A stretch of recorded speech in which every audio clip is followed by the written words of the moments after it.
차량 하부에 GPS 추적기가 있어요. 새벽 공업사에서 발견된 건 단순한 고장이 아니었습니다. 대한그룹 회장 차량 하부에 몰래 부착된 GPS 추적기, 그리고 의도적으로 풀어놓은 브레이크 라인.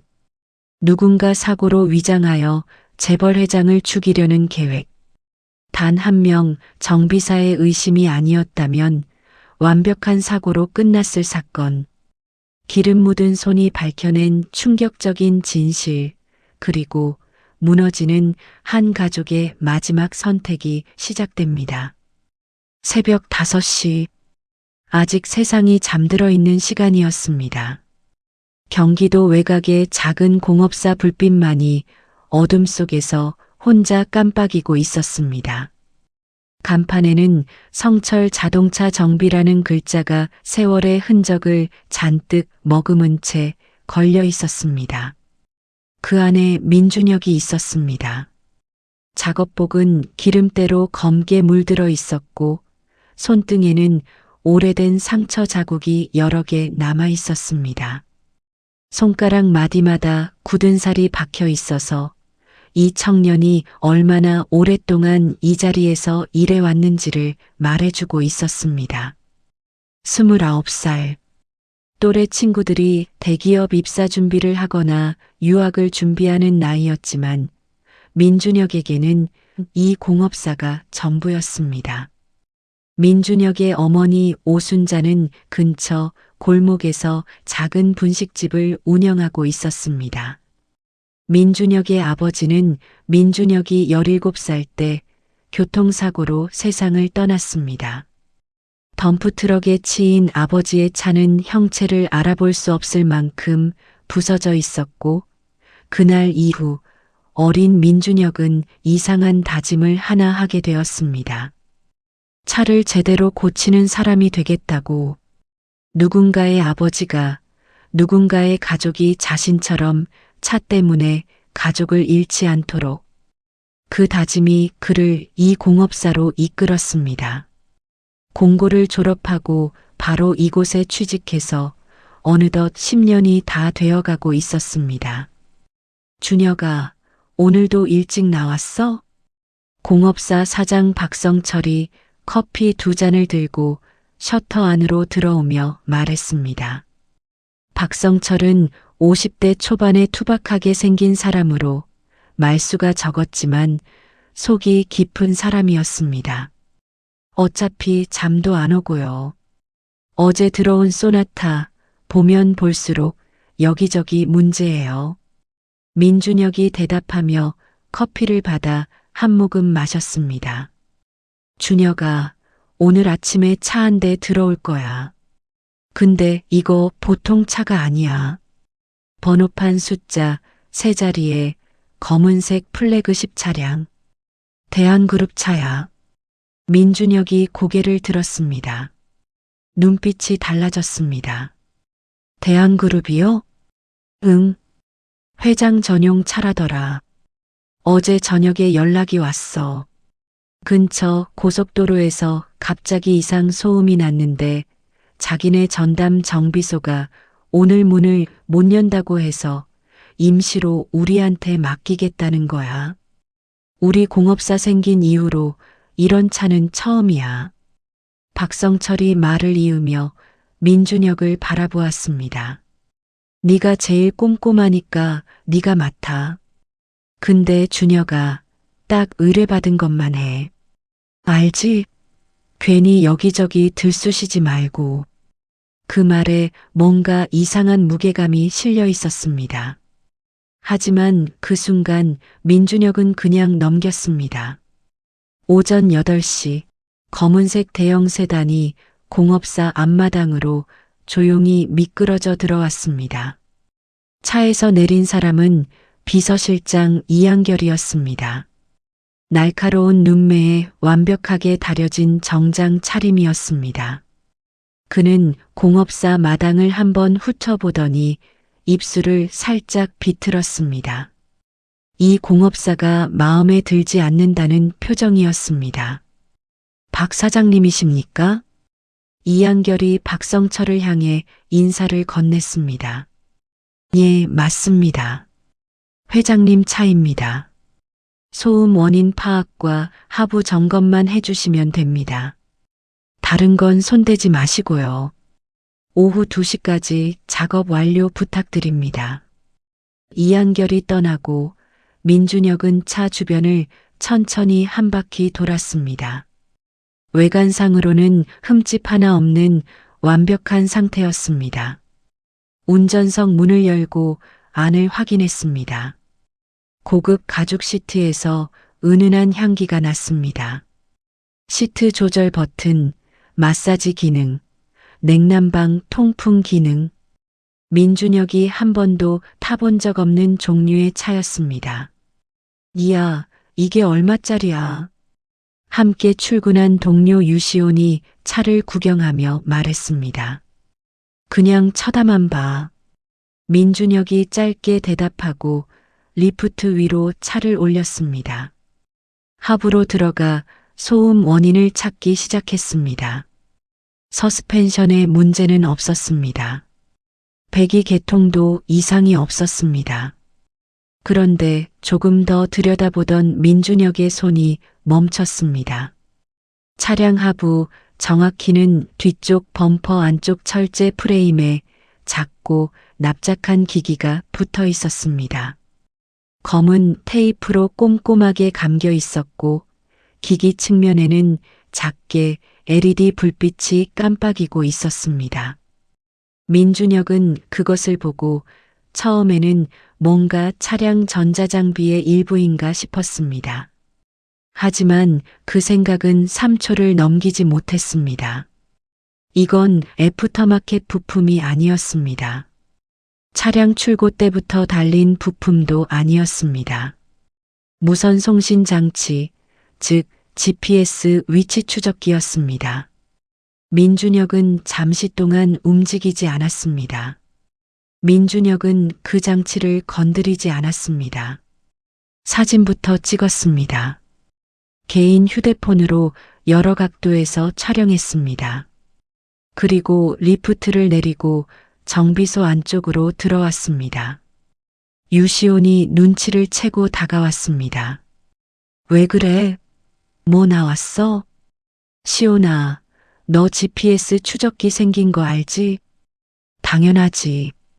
예전에 우리 사장님 트럭에 붙었던 거 기억나잖아. 왜? 아까 그 차 하부에 달려 있어. 유시온이 표정을 굳혔습니다. 설마 공장 출고 때부터 달린 거 아니야? 요즘 차들 도난 방지로 기본 탑재하는 거 있다던데. 그거랑 달라. 공장 출고 때 달린 건 내부 시스템에 연결돼 있어. 저건 나중에 누군가 직접 부착한 거야. 테이프 감은 것 봐도 그렇고 위치도 그렇고. 민준혁이 사진을 보여주며 말했습니다. 유시온이 사진을 들여다보다가 작게 휘파람을 불었습니다. 이거 대한그룹 회장 차잖아. 이거 누가 달았을까? 그게 문제야. 민준혁은 오래 고민했습니다. 의뢰받은 일은 소음 원인 파악과 하부 점검이었습니다.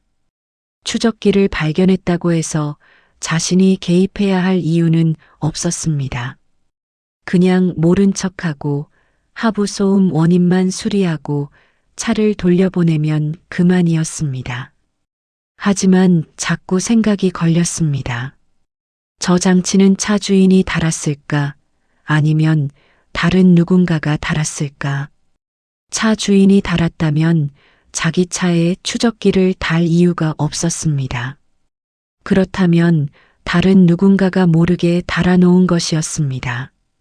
왜? 민준혁의 아버지가 교통사고로 돌아가신 날이 떠올랐습니다. 그날도 아버지 차에서 이상한 소음이 났었다고 어머니가 나중에 이야기해 주었습니다. 정비소에 가려고 했는데 시간이 없어서 그냥 몰고 나갔다가 사고가 났다고. 그 말이 어딘지 모르게 지금 이 상황과 겹쳐졌습니다. 민준혁은 마음을 정했습니다. 오후 1시 이한결이 다시 공업사로 왔습니다. 민준혁이 기다리고 있었습니다.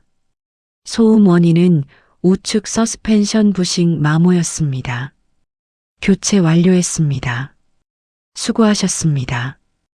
이한결이 차 키를 받으려는데 민준혁이 한 걸음 앞으로 나섰습니다. 잠깐만요. 드릴 말씀이 있어서요. 이한결의 눈썹이 올라갔습니다. 작업 중에 차 하부에서 이상한 걸 발견했습니다. 민준혁이 휴대폰 사진을 내밀었습니다. 이한결의 표정이 굳었습니다. 사진을 보는 내내 그의 눈빛이 빠르게 움직였습니다. 이게 어디서 나온 겁니까? 차량 후방 하부 프레임이요. 직접 달린 건 아닙니다. 나중에 누가 붙인 거예요? 짧은 침묵이 흘렀습니다. 잠깐만요. 이한결이 돌아서서 전화를 걸었습니다. 짧게 낮은 목소리로 말을 주고받았습니다. 그리고 돌아섰습니다. 회장님께서 직접 만나고 싶다고 하십니다. 민준혁이 대한그룹 본사 빌딩에 들어서는 데는 그로부터 1시간도 걸리지 않았습니다. 기름 냄새가 밴 작업복을 입은 채 40층짜리 빌딩 로비에 선 민준혁의 모습은 주변과 완전히 달랐습니다. 로비에 있던 직원들이 고개를 돌려 그를 쳐다보았습니다. 누군가는 눈살을 찌푸렸습니다.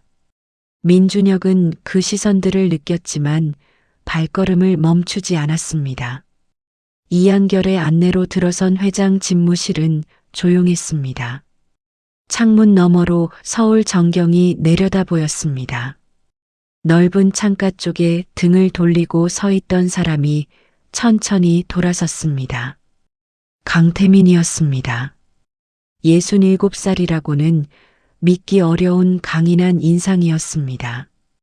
검은 태안경 너머로 눈빛이 날카롭게 번득였습니다. 양복은 구겨짐 하나 없이 단정했지만 그 아래 사람에게서는 오랫동안 풍파를 견뎌온 무게가 느껴졌습니다. 민준혁 씨라고 했지요. 강태민이 소파를 가리켰습니다. 앉으세요. 민준혁이 조심스럽게 소파에 앉았습니다. 강태민도 맞은편에 자리를 잡았습니다. 사진 보았습니다. 위치를 정확히 짚어주세요. 민준혁은 다시 사진을 꺼냈습니다. 차량 하부 구조를 설명하면서 추적기의 위치와 부착 방식을 차분하게 설명했습니다. 강태민은 한마디도 끊지 않고 들었습니다. 그 장치 지금도 있습니까? 네. 저는 손대지 않았습니다. 왜 알리려고 했습니까? 그냥 넘길 수도 있었을 텐데. 민준혁이 잠시 대답하지 않았습니다. 그리고 천천히 입을 열었습니다. 제 아버지가 차 사고로 돌아가셨어요. 사고 전에 차에 이상이 있었는데 못 보고 지나쳤어요. 그게 제 아버지를 잃은 이유 중 하나였습니다. 차에 달린 걸 발견하면 말해야 한다고 생각했습니다. 그게 제 일이니까요. 강태민이 민준혁을 한동안 말없이 바라보았습니다. 그의 눈빛이 처음보다 훨씬 깊어져 있었습니다. 좋습니다. 고맙습니다. 짧게 말하면서도 그 안에 무게가 실려 있었습니다. 민준혁이 빌딩을 나오는 동안 이상하게 가슴이 두근거렸습니다. 그게 왜인지는 그때는 알 수 없었습니다. 그날 밤 강태민은 오래 잠을 이루지 못했습니다. 집무실 소파에 앉아 오래된 사진 한 장을 바라보았습니다. 아들 강도연이 10살쯤 됐을 때 찍은 사진이었습니다. 아버지 품에 매달려 환하게 웃던 그 아이. 지금 38살의 부회장 강도연에게서 그 웃음을 찾기가 쉽지 않은 지 오래되었습니다. 강도연은 아버지 회사를 이을 제목으로 자랐습니다. 명문대를 나왔고 미국에서 MBA를 마쳤습니다. 회사 일을 맡긴 뒤로도 별 탈 없이 잘해왔다고 생각했습니다. 하지만 추적기 이야기를 들은 순간 강태민의 가슴 어딘가에서 이상한 예감이 스쳐 지나갔습니다. 지난 석 달, 이상한 일들이 있었습니다. 한 달 전 고속도로에서 갑자기 차가 급제동하면서 가드레일을 스쳤습니다. 그때는 운전기사 실수라고 넘어갔습니다. 2주 전에는 회장 전용 엘리베이터가 갑자기 급하강하다가 멈춘 일이 있었습니다. 점검을 해봤지만 원인을 찾지 못했습니다. 그리고 최근 들어 회사 주요 계좌에서 설명하기 어려운 자금 이동이 포착되기 시작했습니다. 강태민은 그 각각의 일들을 따로 보았습니다. 하지만 지금 추적기라는 사실 하나가 더해지자 그 일들이 하나의 선으로 이어지기 시작했습니다. 강태민이 이한결을 불렀습니다. 내 차에 달린 추적기. 누가 언제 달았는지 조용히 알아보세요. 외부 보안 전문가를 써도 됩니다. 단 아무에게도 알리지 말고. 이한결이 눈빛이 굳었습니다. 말씀하신 분이 있으신 겁니까? 강태민이 창밖을 바라보며 대답하지 않았습니다. 잠시 침묵이 흘렀습니다. 그냥 조용히 알아보세요. 한편 그 시각 강도연은 자신의 집 서재에서 휴대폰을 들여다보고 있었습니다. 화면에는 GPS 어플리케이션이 켜져 있었습니다. 그런데 업데이트가 멈춰 있었습니다. 마지막 위치 수신이 오전 10시에서 끊겨 있었습니다. 강도연의 손가락이 화면 위에서 멈췄습니다. 어딘가 표정이 딱딱하게 굳었습니다. 휴대폰을 집어들고 전화를 걸었습니다. 신호가 여러 번 가고 상대가 받았습니다. 어제 말한 일, 일정 앞당겨. 낮고 짧은 말이었습니다. 그리고 전화를 끊었습니다. 민준혁은 그 시각 어머니 분식집에 들러 저녁을 먹고 있었습니다. 어머니 오순자가 뜨거운 국을 떠다 놓으며 말했습니다. 오늘 얼굴이 왜 그래? 무슨 일 있어? 아니요. 그냥 좀 신기한 일이 있었어요. 신기한 일? 대한그룹 회장님 차 수리했어요. 오늘. 오순자가 눈을 동그랗게 떴습니다. 어머나, 거기 회장님 차를 어떻게? 우리 공업사로 왔어요. 전담 정비소가 문을 못 열었나 봐요. 민준혁이 국을 한 숟가락 떠먹으며 창밖을 바라보았습니다. 아까 회장의 눈빛이 자꾸 머릿속에 남았습니다. 뭔가를 숨기고 있는 눈빛이 아니라 뭔가를 당하고 있는 사람의 눈빛이었습니다. 그 생각이 자꾸만 떠올랐습니다. 그로부터 사흘이 지났습니다. 민준혁은 평소처럼 공업사에 출근해 일을 하고 있었습니다. 오전 작업을 끝내고 점심을 먹으러 나가려는데 낯선 번호에서 전화가 왔습니다. 민준혁 씨이십니까? 대한그룹 이한결 비서실장입니다. 민준혁이 자리를 잡고 앉았습니다. 회장님께서 다시 한번 만나 뵙고 싶다고 하십니다. 오늘 저녁 시간 괜찮으시겠습니까? 그날 저녁 민준혁이 다시 찾아간 곳은 회사 빌딩이 아니었습니다. 강태민 회장의 집으로 이어지는 조용한 고급 주택가 안쪽에 위치한 외진 카페였습니다. 이한결이 먼저 와서 기다리고 있었습니다. 강태민은 정장이 아닌 편안한 차림으로 와 있었습니다. 그 모습이 훨씬 나이 들어 보였고 동시에 훨씬 인간적으로 보이기도 했습니다. 지난번에 말씀해 주셔서 고마웠습니다. 강태민이 먼저 입을 열었습니다. 그 추적기. 부착 일시가 대략 석 달 전이라고 나왔습니다. 민준혁은 말없이 듣고 있었습니다. 그리고 그 장치에 신호를 받은 수신 기기의 위치가 특정됐습니다. 강태민의 손이 커피잔 위에 올라갔다가 다시 내려왔습니다. 손이 미세하게 떨리고 있었습니다. 아들 집이었습니다. 그 말이 조용한 카페 안에서 천천히 가라앉았습니다. 민준혁은 한동안 아무 말도 하지 못했습니다. 무슨 말을 해야 할지 알 수가 없었습니다. 제가 민준혁 씨에게 이런 이야기를 꺼내는 건 지금 저 주변에 말할 수 있는 사람이 없기 때문입니다. 가족한테는 물어볼 수가 없고 회사 사람들은 누가 어느 편인지 알 수가 없어요. 당신은 아무 이해관계가 없는 사람이지 않습니까? 강태민이 민준혁을 바라보았습니다. 그래서 물어보고 싶은 게 있습니다. 솔직하게 대답해 줄 수 있습니까? 말씀하세요. 그 추적기를 처음 발견했을 때 어떤 생각이 들었습니까? 그냥 넘길 수도 있었을 텐데. 왜 알렸습니까? 민준혁이 테이블 위에 두 손을 올려놓았습니다. 기름때가 완전히 지워지지 않은 손이었습니다. 차라는 게 사람 목숨이랑 직결되잖아요. 누군가 차에 몰래 뭔가를 달아놨다는 건 그 차 주인한테 나쁜 의도가 있다는 거잖아요.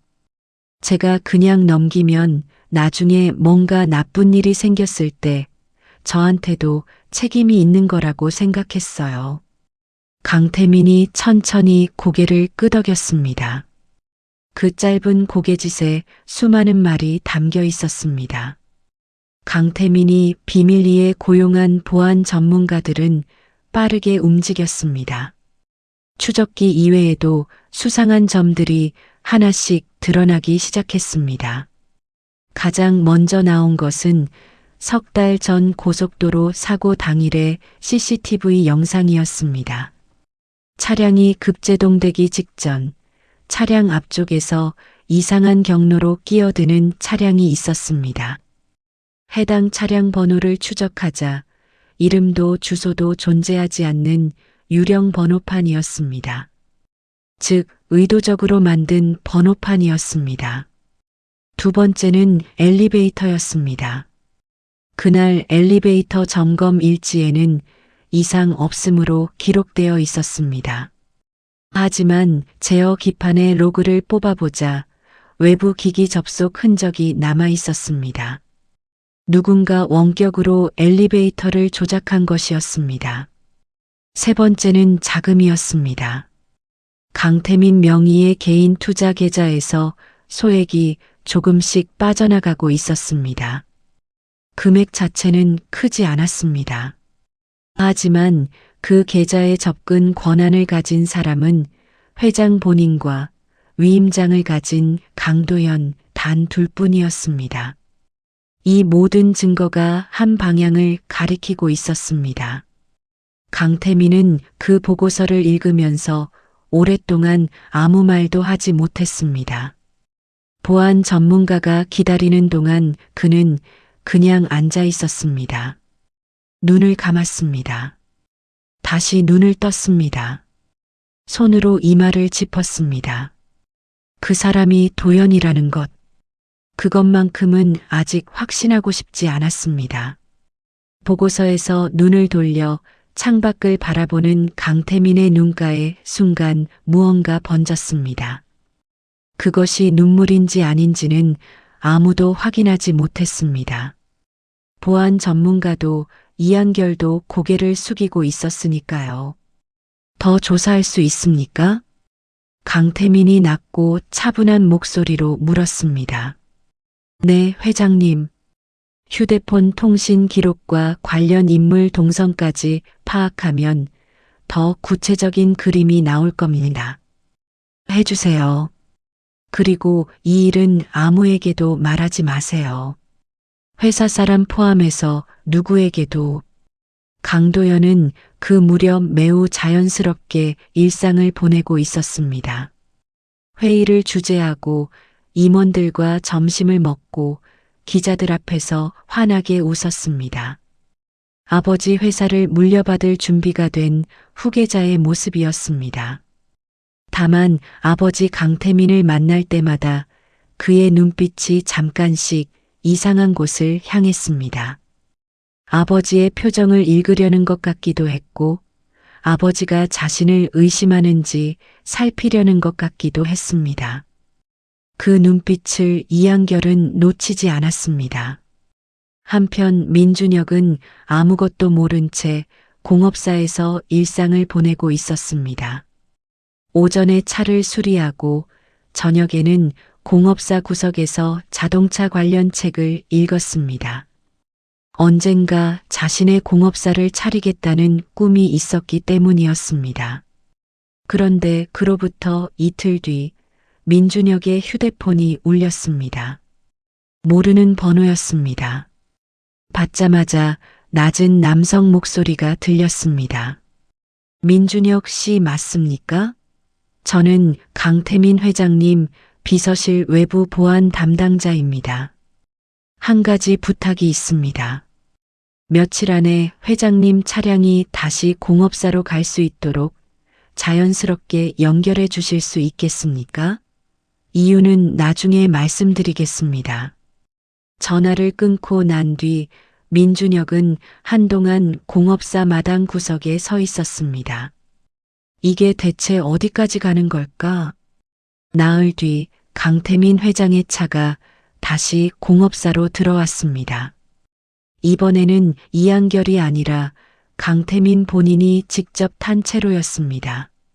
차에서 내린 강태민은 간단한 점검 요청을 했습니다. 표면상으로는 정기 점검이었습니다. 민준혁은 차를 리프트에 올렸습니다. 이번에는 보안팀 사람 2명이 같이 들어와 차 하부를 살폈습니다. 추적기는 그대로 있었습니다. 그리고 보안팀이 발견한 것이 하나 더 있었습니다. 차량 브레이크 오일 라인 연결 부위 중 하나가 아주 미세하게 헐거워져 있었습니다. 공장 불량이나 자연 마모로 보기에는 패턴이 이상했습니다. 누군가 의도적으로 조금씩 풀어놓은 것이었습니다. 빠른 속도에서 브레이크를 강하게 밟을 경우 오일이 새면서 브레이크가 제대로 작동하지 않을 수 있는 상태였습니다. 보안팀장이 민준혁에게 낮은 목소리로 물었습니다. 이 차 며칠 전에 다른 정비소에서 점검받은 적 있습니까? 저는 모르고요. 이한결 비서실장님한테 여쭤보셔야 할 것 같아요. 이한결을 불러 확인하자 일주일 전에 전담 정비소에서 간단한 세차와 외관 점검을 받은 기록이 있었습니다. 보안팀장의 얼굴이 굳었습니다. 민준혁은 브레이크 오일 라인을 정상으로 복원했습니다. 손을 움직이면서도 가슴이 답답했습니다. 이건 단순한 추적기 수준의 이야기가 아니었습니다.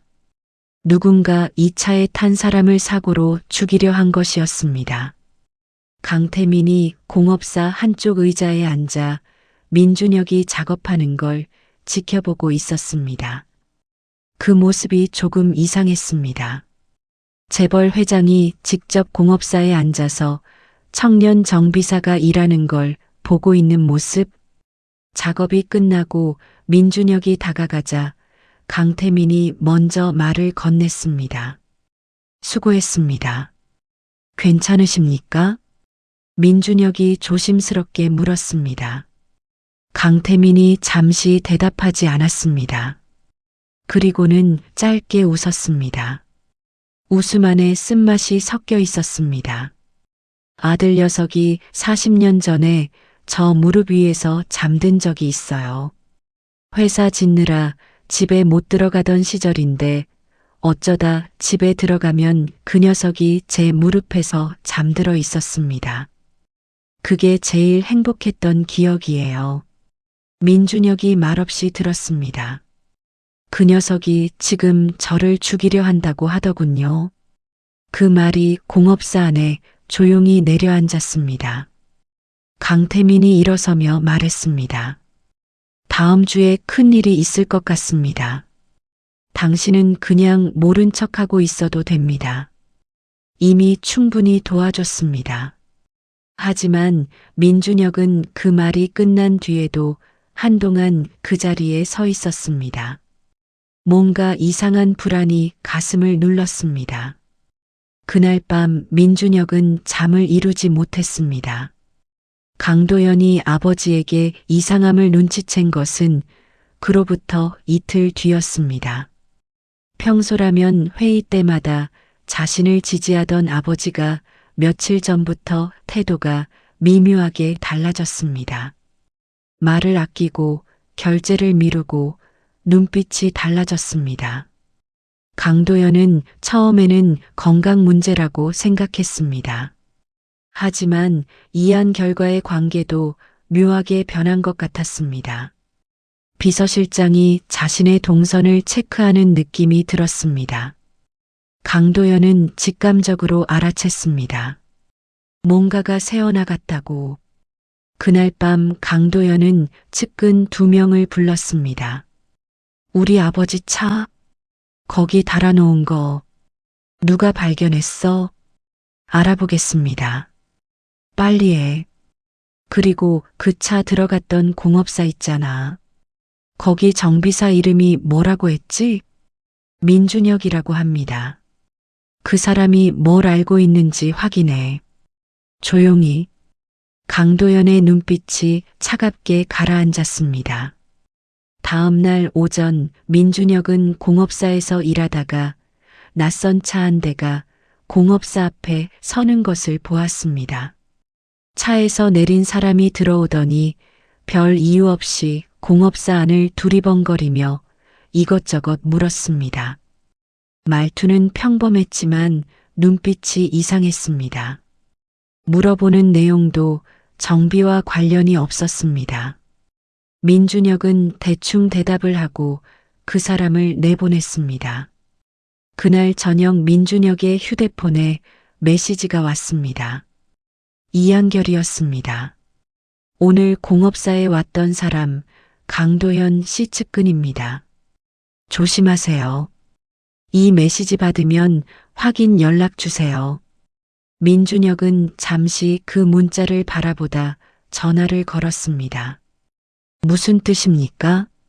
민준혁 씨가 회장님께 추적기 이야기를 했다는 걸 강도현 씨가 파악한 것 같습니다.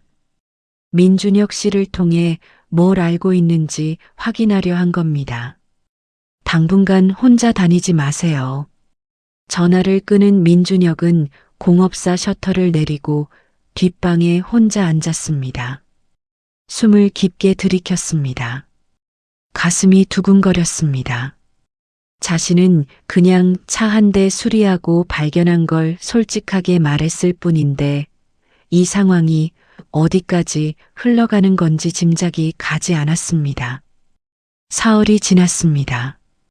강태민은 외부 보안 전문가와 법률 자문을 받으면서 천천히 증거를 쌓아가고 있었습니다.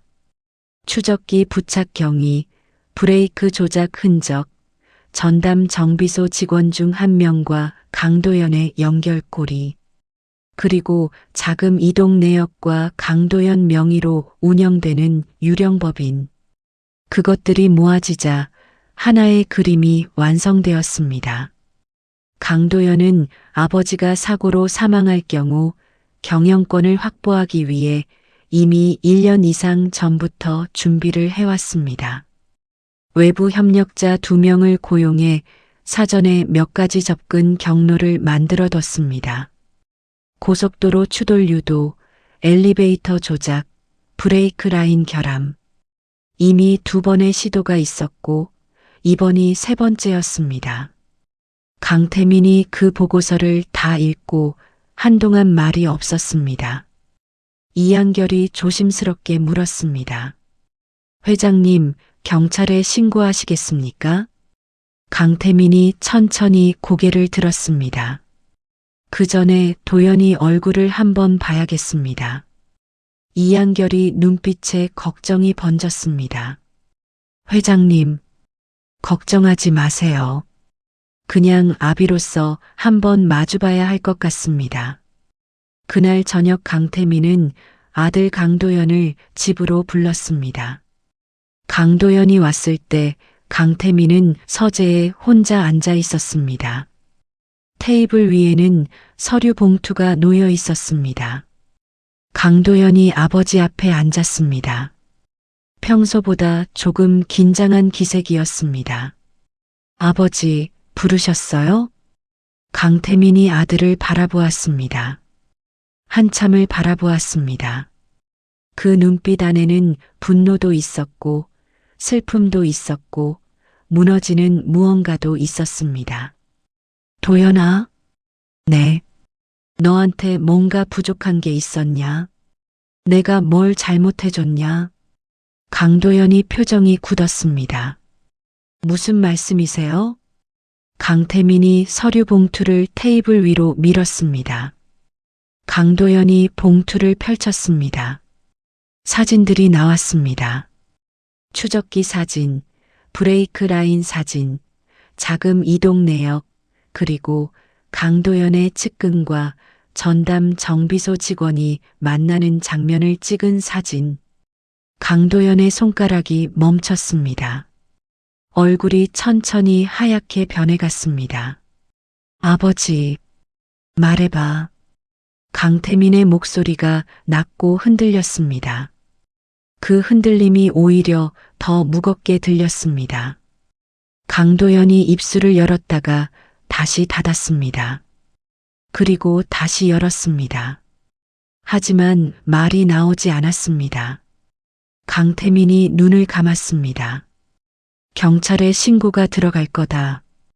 다 알고 있다.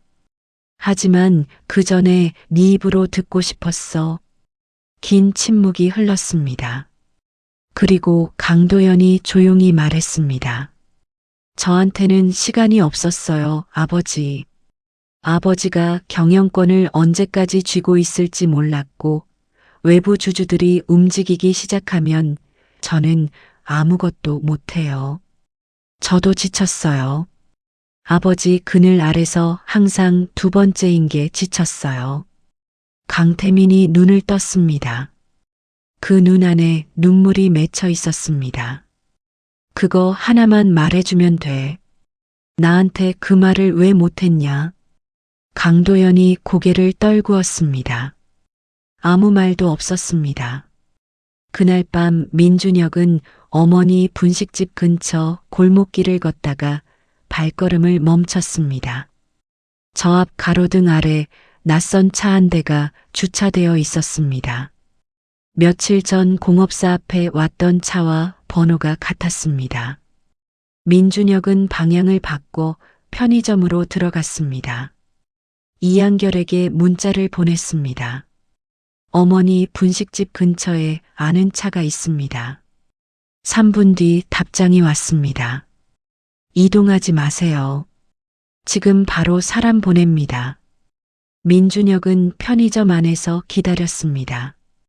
10분 뒤 차 한 대가 왔고 보안팀 사람이 들어왔습니다. 회장님이 직접 오시겠다고 합니다. 지금요? 민준혁이 놀라서 되물었습니다. 강태민이 도착한 것은 그로부터 20분 뒤였습니다. 편의점 뒷골목 어두운 자리에 두 사람이 마주 앉았습니다. 언뜻 보면 할아버지와 손자 같기도 했습니다. 강태민이 먼저 말을 꺼냈습니다. 오늘 아들을 만났습니다. 민준혁이 말없이 들었습니다. 다 인정했습니다. 그리고 경찰에 넘기기로 했습니다. 그렇군요. 민준혁 씨, 당신 덕분입니다. 당신이 그 추적기를 그냥 넘겼다면 저는 이번 주 예정된 강원도 출장 중 사고를 당했을 겁니다. 브레이크 오일 라인이 그 상태였으니까요. 민준혁이 손을 무릎 위에 올려놓았습니다. 저는 그냥 제 할 일을 한 겁니다. 강태민이 민준혁을 바라보았습니다. 그 눈빛이 한참 동안 머물렀습니다. 아버지 이야기를 해주셨잖아요. 차 사고로 돌아가셨다고. 네. 미안하게 됐습니다. 민준혁이 고개를 들었습니다. 왜요? 강태민이 잠시 말을 멈췄습니다. 이 나이가 돼도 자식이 그리웠는데 자식 때문에 이런 일이 생겼네요. 당신 아버지는 얼마나 그리우시겠습니까? 민준혁은 그 말에 뭔가 목구멍 쪽이 무거워지는 걸 느꼈습니다. 저는 괜찮습니다. 그래요. 침묵이 흘렀습니다. 다음 날 아침 광역수사대 형사 김도준이 이끄는 수사팀이 대한그룹 부회장실에 들이닥쳤습니다. 강도연이 오전 보고를 받고 있던 도중이었습니다. 정장 차림으로 서류를 들고 서 있던 강도연은 수사팀이 들어오는 것을 보고 잠시 굳어 있었습니다. 그리고 옆에 있던 보좌관에게 잠깐 눈짓을 보냈습니다. 하지만 보좌관도 이미 알고 있는 눈치였습니다. 회사 직원들이 복도에서 그 광경을 지켜보았습니다. 강도연 씨 살인미수 혐의로 임의동행 요청드립니다. 김도준 형사가 차분하게 말했습니다. 강도연이 입술을 꽉 물었습니다. 손이 약간 떨리고 있었습니다. 그래도 스스로 걸어나갔습니다. 부회장 특유의 단정함을 끝까지 유지하면서 그 모습이 오히려 더 씁쓸해 보였습니다. 복도에서 직원들이 숨을 죽이고 바라보았습니다. 그 시간 강태민은 집무실에 혼자 앉아 있었습니다. 창밖으로 도시가 내려다 보이는 자리였습니다. 이한결이 보고를 마치고 문을 닫고 나간 뒤 강태민은 서랍에서 사진 한 장을 꺼냈습니다. 아들 강도연이 아기 때 찍힌 사진이었습니다. 강태민이 오랫동안 그 사진을 바라보았습니다.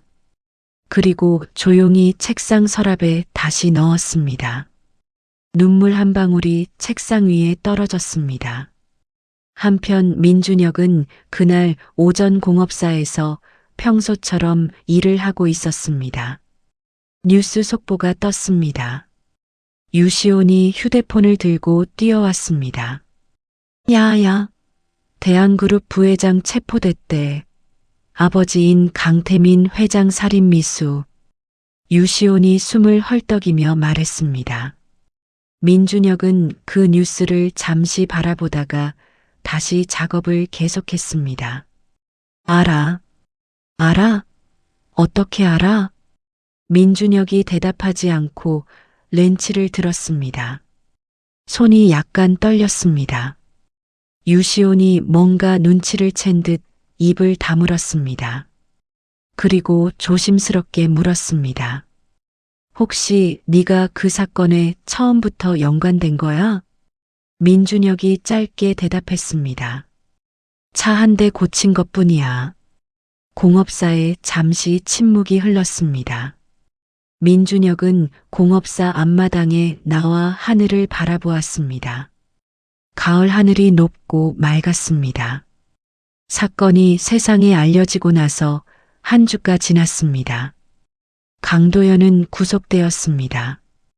공범들도 함께 수사를 받았습니다. 대한그룹 이사회는 비상경영 체제에 들어갔습니다. 민준혁의 이름은 외부에 알려지지 않았습니다.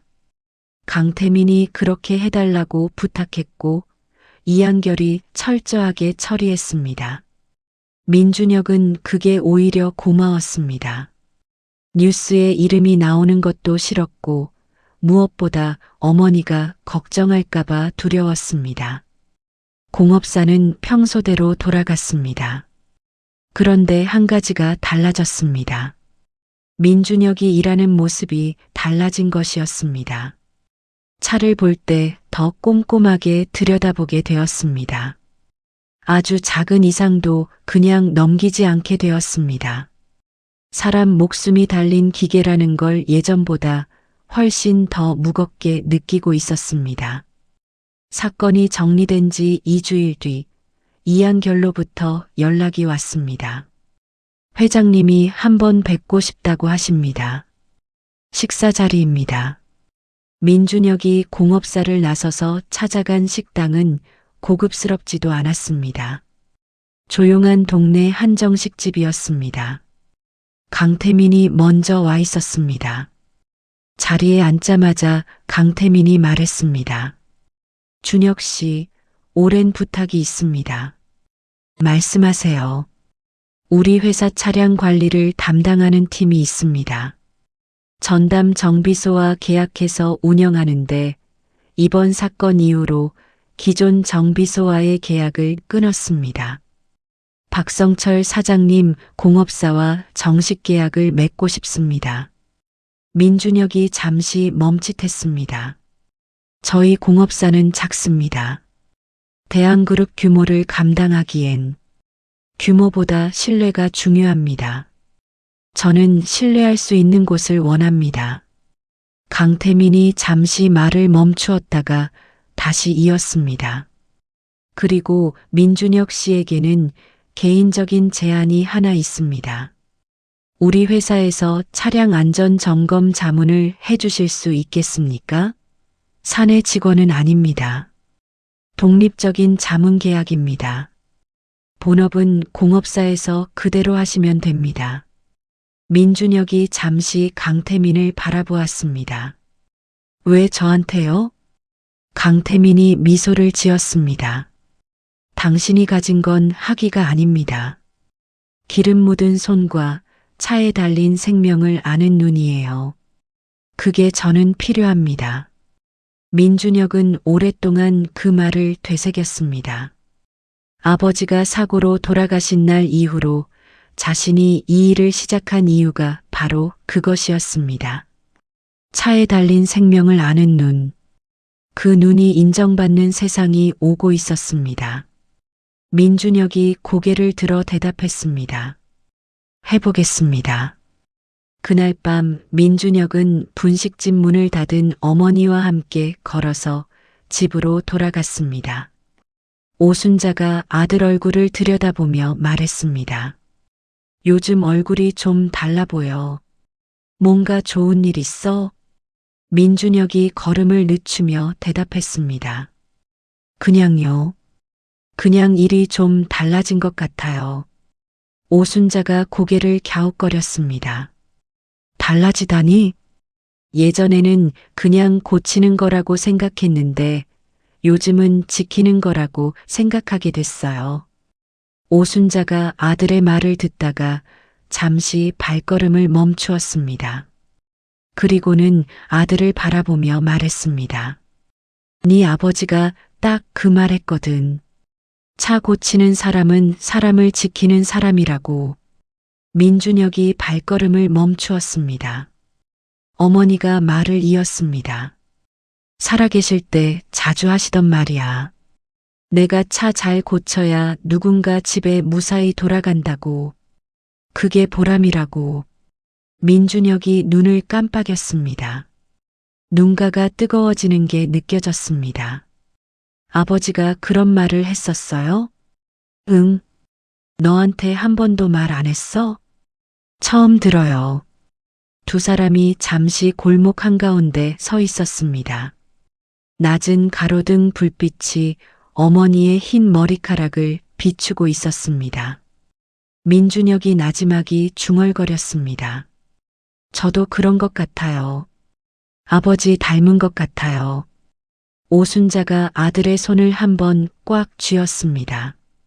그 손길에서 아무 말도 필요하지 않았습니다. 그로부터 한 달이 흘렀습니다. 공업사에는 며칠 전부터 대한그룹 로고가 붙은 차들이 한 대씩 들어오기 시작했습니다.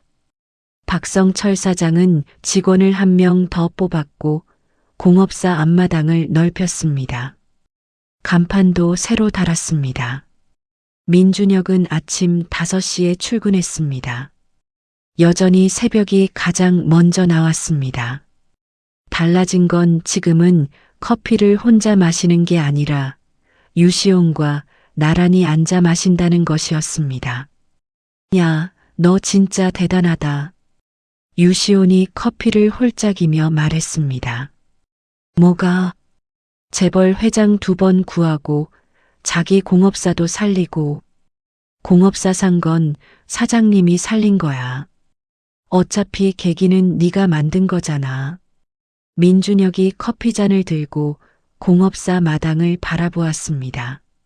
새벽빛이 서서히 퍼지고 있었습니다. 시온아. 응? 나 언젠가 내 공업사 차릴 거야. 진짜로. 알고 있어. 이제는 진짜 할 수 있을 것 같아. 유시온이 웃으며 고개를 끄덕였습니다. 두 사람이 나란히 앉아 새벽을 바라보는 동안 공업사 간판에 처음 햇빛이 들기 시작했습니다.